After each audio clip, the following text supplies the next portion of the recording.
Welcome to Tech Talk, sponsored by KeyCodeMedia.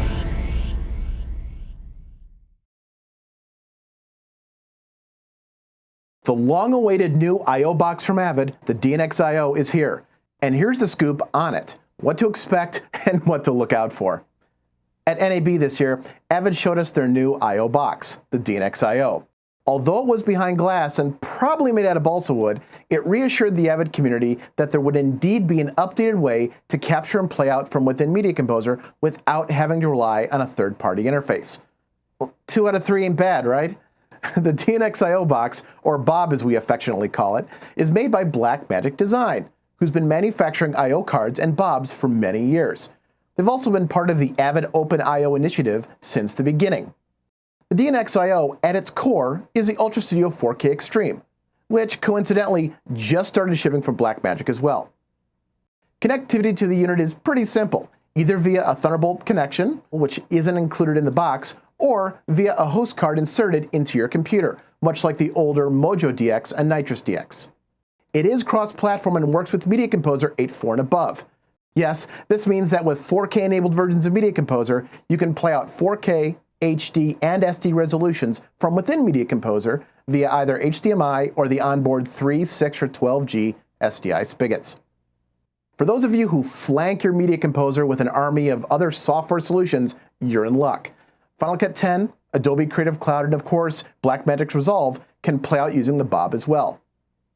The DNxIO also has a handful of features not found in its UltraStudio cousin. First, it's purchased and supported through Avid or through your friendly neighborhood Avid reseller. Secondly, DNxHR, the new codec for Media Composer that supports resolutions larger than HD, will have hardware acceleration on the unit. Hopefully Avid will enable this by the end of the year. There is also talk of adding H.265 acceleration, which is notoriously slow to encode on just CPU alone. I expect these features to be turned on with a software update for anyone under current Avid support. Lastly, the DNxIO also comes with a free Fusion Connect plugin for Media Composer. Avid has published an FAQ about this unit, as well as a PDF comparing the DNxIO with the Mojo DX and the Nitrous DX. You can find them on the Avid website.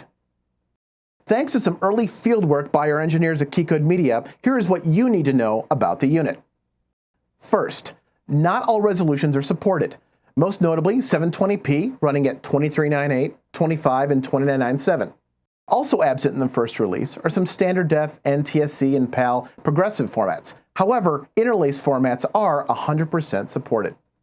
There are also some audio limitations. No SPDIF on the Bob, 48K audio sample rates are the lone format currently supported, and several audio mapping and mixing options are also unavailable in this first release. Some key features on the Avid Nitrous DX that are missing on the DNxIO hardware include hardware deinterlacing, universal mastering, and closed caption playout.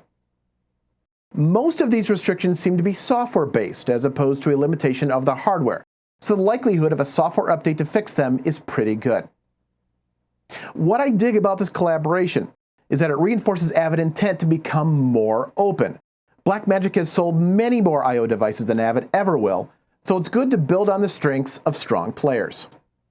You can buy the DNxIO standalone for $38.99 or bundled with Media Composer for $48.99. Here are 2 links to help you learn more. The top one is to an Avid FAQ about the DNxIO, and the lower one is a comparison of the different Avid hardware units. So, dear viewer, will the DNxIO Bob work for you? Or are you going to go with an AGA device? Or are you even going to ride out your DX hardware as long as possible? Let us know. I'm Michael Kammes for KeyCodeMedia.